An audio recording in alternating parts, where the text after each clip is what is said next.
There we go. And we're hot. We in it. Welcome back to the Nomad Golf Podcast. I'm going baby on the baby. You know, I'm here with the man, the myth, the legend. He is the logo. Mr. Johnson himself.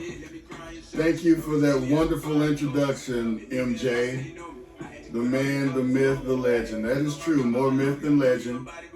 An afterthought before I ever was. But today we come back with you on a hot topic. If you notice, we got the baby playing in the background, and that's because we're going to touch on a forbidden topic today. Most people wouldn't even touch it in our position. Most people wouldn't do it. We wouldn't risk it. We wouldn't risk our careers to touch this, but we're fearless. I mean, it all goes down here in the Nomad Golf Room and Emporium, Smoke Easy, and whatnot. So, with that being said, young MJ, the GOAT, is going to broach the subject of Will and Jada. Now, let me preface this by saying, by no means are we experts in relationships. We're on the outside looking in on these things. But we've noticed some telltale signs here. That we have. You know, this issue has been going on for some years now. And, you know, that relationship, that couple, that power couple, they were something that, you know, we used to look up to. You know, even J. Cole said, hey, I want that Will and Jada love. But we turned down that. Jordan Lucas wanted to be like Will Smith. Alicia Keys, she wanted to be like Will and Jada, and James and Florida Evans. Damn. That's all I can say. You know, Jada just put out her new book. Have you seen anything about that recently? I haven't had the opportunity to read the book because I got to be honest with you, I don't read. I'm more of a YouTube guy. So unless it's on audiobooks, I really won't know much about it. But I have seen her go around on her engagement tour and speaking and whatnot, which is what these celebrities normally do. Whenever they put out a book, they got to sensationalize certain things and give us snippets to pique the interest, to get us to go out there and spend that dollar to buy the book. And she has been piquing interest. She has. You know, she came out, said she was a crack dealer at one point in her life. True. I wasn't there, so I wouldn't know. It was before my time. Right. True. You know, she said that, you know, Tupac Shakur, may he rest in peace. You know, she's saying that he proposed to her. You know, a lot of people are doubting her. A lot of people are doubting her right now. She was saying her and Will, they've been, you know, split up and separated since, I don't know, 2016, which doesn't seem to be, Will doesn't seem to portray the actions of a man that is separated from his wife after taking up for her, you know, at a very prestigious event. Well, she said she was shocked by that. I don't think she was shocked. She was shocked by the fact that he called her his wife because he said they haven't used those terms in referring to one another in some time.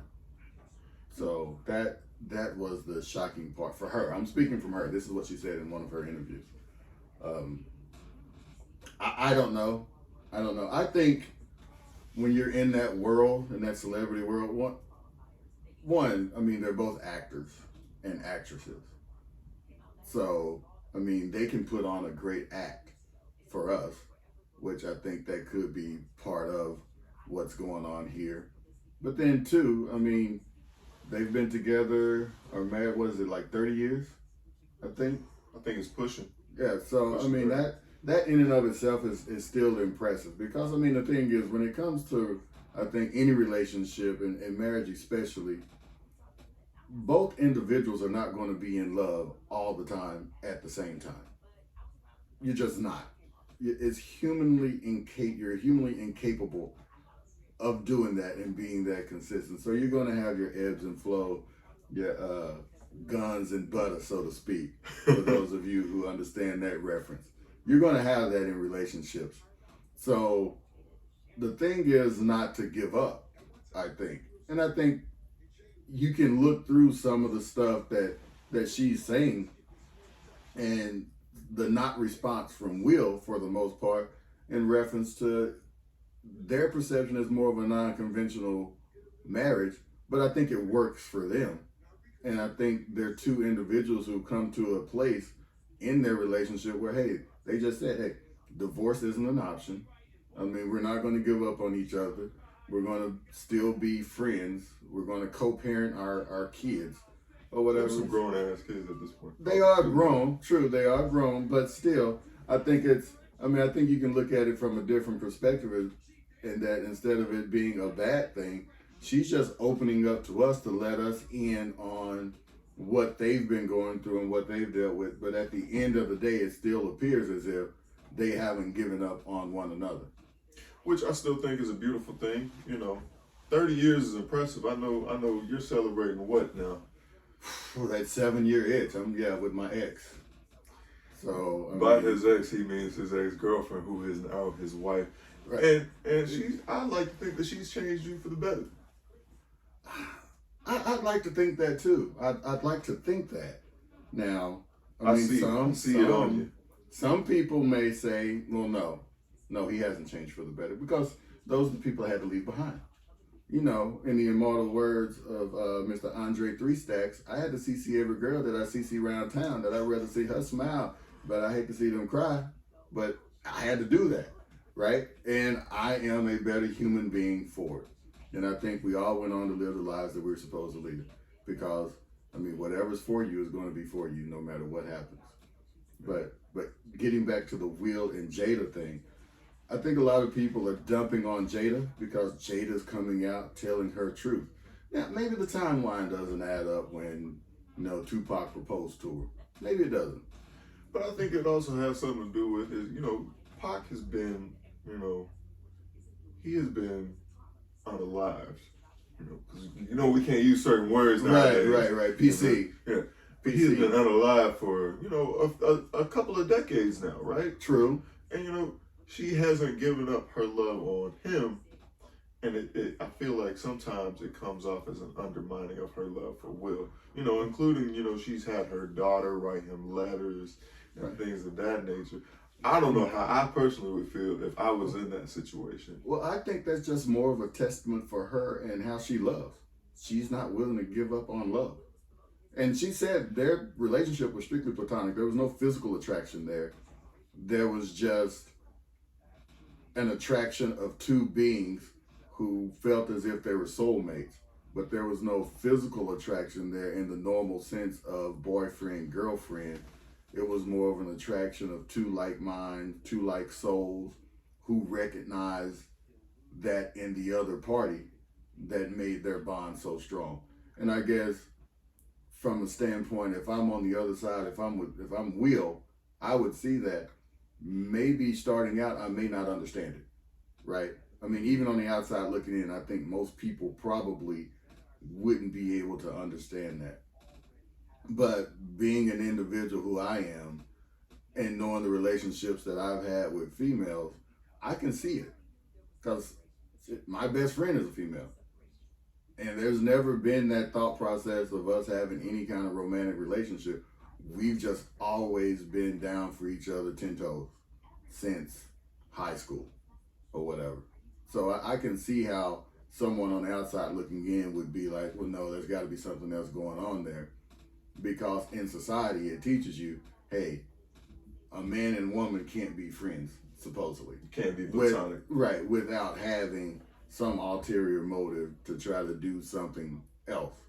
And I'll grant it, I've gone down that road before in certain instances where, hey, you probably shouldn't have done it. You did it, but then you can't take it back. Once that toothpaste's out the tube, you can't change it. I know it. But in this situation, I can see where she's being honest, that her love for Tupac goes beyond the physical, I think. And I think it was a tough thing, even listening to Will sometimes in some of his interviews, it was tough for him to accept it. But I think eventually he accepted it, and then that's why they have the type of relationship that they have. Like, what was the two on Why Did I Get Married? What, Angela and Old Boy. Oh, you talking about Michael J. White's character? Yeah, Michael J. White's character. Yeah, they was always fussing and arguing, but they never loved each other. That's just the way they love each other. So it's one of those things that, society needs to butt out of that relationship. Well, they can't, because she's putting their relationship out there. So she's opening it up to the hot topic. Because if she didn't, guess what? We wouldn't be having this conversation right now. You're right? absolutely right. We wouldn't. So I mean, she's opening it up, and I think it's a cool thing because it's opening up the dialogue and the discussion. And I think a lot of people are jumping on her, but she's the one who's opening it up. And I mean, and herself, I mean, she's probably hurt. She's probably gone through some kind of pain or whatever, be it emotional or whatever. She's gone through some kind of pain herself, and you know, she's opening it up to us to let us know, hey, what she's gone through. And I think it does her a disservice for us to try to make her the bad girl. Because it's easy. It's easy to make her the bad girl. Well, I think when it comes to good and bad, it's all just a matter of perspective anyway. I mean, you can't tell me that I'm bad for my viewpoints. I can't tell you you're good for yours. Right. Just like we can't say anything. You know, we can only give our opinion because at the end of the day, those two people are going to do what they want to do at the end of the day. And you know what they say about opinion? What's that? You can boil it down to a cup of gravy. It won't be enough to cover a biscuit. That's about the most southern saying I've ever heard. I'm country, but I'm suave. No mad God, we approve this message. But still, but Jada, like I said, I think it's a good thing that she's putting it out there because I think it opens up the dialogue. And like I said, I'm always good for good conversation, but I think she's being the scapegoat or whatever. She's being the scapegoat. Maybe in the public eye, you know, I do feel like there probably are a lot of women out there that may or may not feel where she's coming from, like you said, and they may be doing their own thing. But you know, it's behind closed doors, so ain't nobody really saying anything about it. Exactly. Yeah, they're not going on Good Morning America, right? Because they don't have the pulpit. But for her to come out and say what she's saying, I mean, I think that's a position of strength, and I think that shows how far she's gone with her mental health. Because she knows she's going to take a lot of arrows. Which is another good thing we should talk about, mental health, especially within our community. Correct, which is something that we really don't talk about. It's not. It's not. You know, we figure if we don't say anything, it'll just go away. But that's kind of like we were talking about last night about when we talked about cigars and going to the cigar lounges and having conversations. And you were talking about it's like therapy. Well, I mean, that's what it is. I mean, that's why I love having conversations about whatever topic it is, because it is like therapy, because you're able to get certain things out. And normally it's better to do it, for me, I'd better do it with people I really don't know, because I don't have to worry about seeing them again. And they may try to use that against me for some of my oddball rabbit hole thoughts and my thought process. Because I got some hot sports opinions on everything. So that you do. So I my people have told me not to say things in public. So, you know, I try to put a trash can lid on some of that stuff. But sometimes it slips out, unfortunately. But I mean, but that's the thing. I mean, she even said she was having some mental problems as far as being, you know, emotionally depressed and all that stuff, and that may have led her to go down that road with Mr. Alcina or whatever, because of the pain that she was in, and he was in pain, and so you have two individuals in pain. Trauma bonding, right? So I mean, which is a good word. I never heard that. No, you know, I'm feeling those. Let me write that down. You didn't have a pen yesterday, but I got a pen. Like, always come prepared. Always come prepared. I keep my notes up here. Right. Is that with 2 T's or 1? Oh, it's only 1. That's only 1. All right, got you down. I'm going to use that 3 times, then it'll be mine. But, you know, I've noticed, you know, within my generation, when it comes to relationships and love, a lot of it, you know, starts off with trauma bonding. True. You know, hey, I've gone through this pain. Let me share it with you. And vice versa. And then, boom, you're in a relationship. Yeah. It typically doesn't go beyond that sometimes. Well, it's like people always say, though. People come into your life for a season or a reason or a lifetime. You don't know it when you meet those individuals or whatever. But you still have to open yourself up to the possibilities. And I think most people go into relationships not knowing if it's going to be the forever. Now, when you get married, hopefully you know, right? You're supposed to know. But, I mean, that's another thing, no. 53% of all marriages end in divorce. And then the numbers get even worse the more times we do it, right? So but that's one of the things about life. You just don't know, but yet you still want to open yourselves up to the opportunity, because even though it ends, you still got to be thankful for the time, right? Was it Dr. Seuss said, "Don't cry because it ended, laugh because it happened," right? Because all times aren't bad. Even if you break up, it's not like it's 100% bad all the time, because that's just human nature. Nobody's 100% good, nobody's 100% bad. But in those situations, you just embrace those situations, and hopefully you can move on amicably, and you both go on to lead the lives that you're supposed to lead. And I think that's with any relationship, be it with man or woman, be it with a job or whatever. Because like that phrase that came out with quiet quitting during the pandemic when people were leaving their job, people have been doing that in relationships for eons. You know what I mean? You may be married for 20 years, but you broke up 15 years ago. You know what I mean? But it just takes time for somebody to finally tell you, hey, I'm not feeling this no more. Yeah, because it's like the Gladys Knight song. The people that both individuals want to leave, but they don't want to be the first one to say goodbye. So it takes someone with courage to come in and say, hey, goodbye. And then the other one is like, oh man, good. It's just like it's a relief that you feel that comes over you. But there's no hating or hatred or whatever, because you both seen it coming. If you're honest with yourself, you both seen it coming. And truthfully, at one point or another, you deem that person worthy enough to pursue an evolution of that relationship. True. Now let me pick your brain real quick, because Go ahead, pick it. To our younger audience, or those that are thinking about taking that plunge. I just came back from a wedding last weekend. Beautiful photos. Beautiful wedding. If I was going to plan a wedding, it would be just like that. Shout out to the Elams. What is it that you would pay attention to for your significant other when thinking about going into marriage? Well, it depends on what you're looking for, right? Because each individual is different, right? Because you have some individuals who want to be about the show. So when I say the show, those are individuals who want to go out to the nice restaurants all the time and be seen doing it for the gram or whatever. So you're going to acquire a like-minded individual.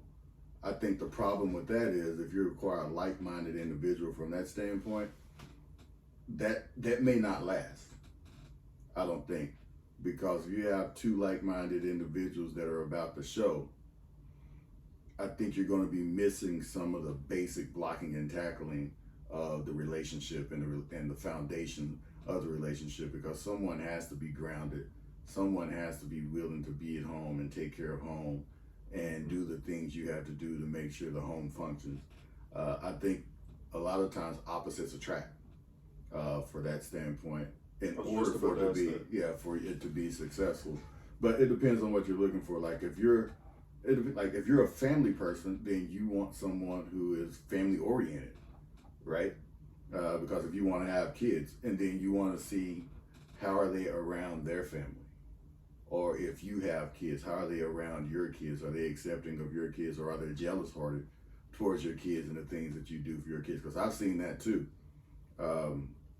So it really just depends on you and what you're looking for. And then also, do you see that individual as someone that you can grow old with, right? Because the way you start when you meet is not the way you're going to end. So can you see that future? Can you see the evolution of one another as individuals as well as a team, right? You got to be able to visualize and see that, and hopefully that has a good outcome. I think that should be the thought process for a lot of people when they look at getting married. You got to look through the superficial of what you see right now or whatever. You got to, like they say, look through muddy water and spot dry land.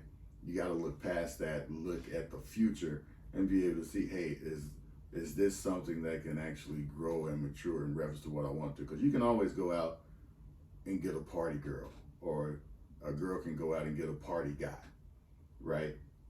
But at some point, one of those individuals are going to begin to grow and evolve and move on from that. Is that other individual going to be able to grow and move on from that? Case in point, Power. I mean, Ghost. Ghost started out as a corner boy, then him and Tommy blew up and took over New York, and he was ready to move on, go into politics, go legit.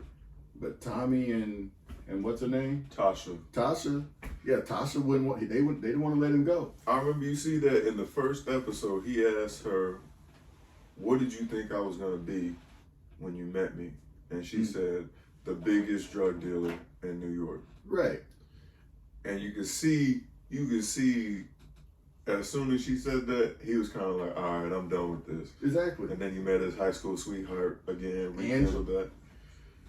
And she always knew he had something better going on. Right. What you looked at saying? the BS. You want somebody that can see your potential as you see theirs. Is that correct to say? Basically, yeah. You want someone, and this happens on both sides. You want someone who's going to be able to recognize the fact that it's like, as a kid, maybe your favorite food is chicken McNuggets and French fries, right? Mm-hmm. But then as you grow older, your palate opens up.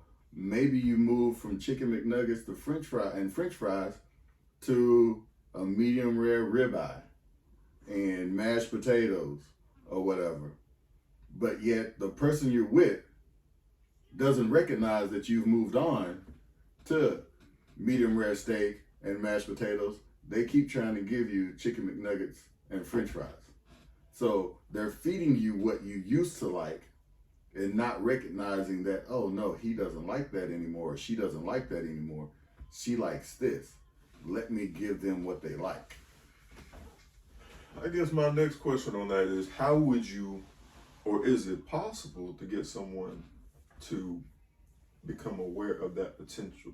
So like if we're going back to Power, would it ever be possible for Ghost to be able to show Tasha that, hey, there's more to me than just this life, and this is how I want to grow? Or is it just one of those, we just gonna have to agree to disagree, cut your losses, and move on? I think in that situation, I think it's one of those deals where you got to agree to disagree, because I think Tasha liked that life. She does. I think she just liked that life, and then she got Tariq into that life. I don't think she got Tariq into that life. If I'm being honest with his character development, it's one of those, he was already built for that. She didn't turn him away. She showed him. She showed him the way. She's like, okay, if you're going to do it, then this is how you do it. Let's to be do it successful. Right. So she didn't push him away. I mean, she opened arms, basically, for it. But that's the thing. I mean, you have to be able to recognize that with your partner, though. But even with Ghost, I mean, Ghost didn't have to go off and be with Angela, right? He still could have been like, okay, well, Tasha's she's in a different lane, right? She's in a different lane. Because everybody's not going to mature at the same time. Everybody's not going to make that move and that adjustment at the same time. So eventually, maybe Tasha would have got there. You're dropping a lot of hidden gems right now. Jules, that's what I do. I mean, I'm like Jacob, not in the Bible, but the Jews. So I'm giving out jewels because that's what I should do at my age. It's time for me to pass it on. I mean, because I'm not going to be here forever. I got 10, 15 more summers. You got 50 more years. I got 10 to 15 more summers in me. Good Lord willing, and the creek don't rise. But at that point, like I said, I think it still comes down to, it always comes back to communication. I don't care what kind of relationship it is, business, personal, professional, whatever. It comes down to communication. You have to be able to communicate. And I think in that situation with Tasha and Ghost, we're using those fictional characters. I think if Ghost was having more honest conversation with Tasha would have been able to see it.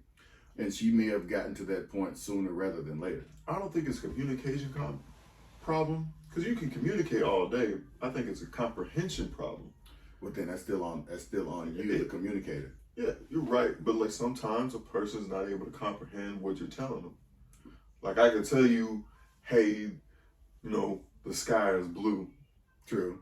Or I can say it's teal. But if you're not knowing the other colors of the spectrum, then what is teal to you? This is true. This is true. So, But so you can't really comprehend. And I guess it goes back to your analogy with the chicken nuggets and the steak. You know, if you can't comprehend it, you can't comprehend it. I like chicken nuggets with sweet and sour sauce, though. But still, that's neither here nor there. I'm more of a pineapples on pizza type of guy. That's for beats more. Hey. But we don't judge. On the No Mad Golf Podcast, we don't pass judgment on anyone. We're here for everyone. We're a one-stop shop. That's right. So with that being said, you know, Will, Jada, we wish you the best. Peace and blessings be unto you.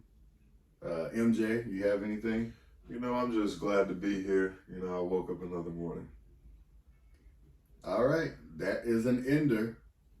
Thank you guys for tuning in.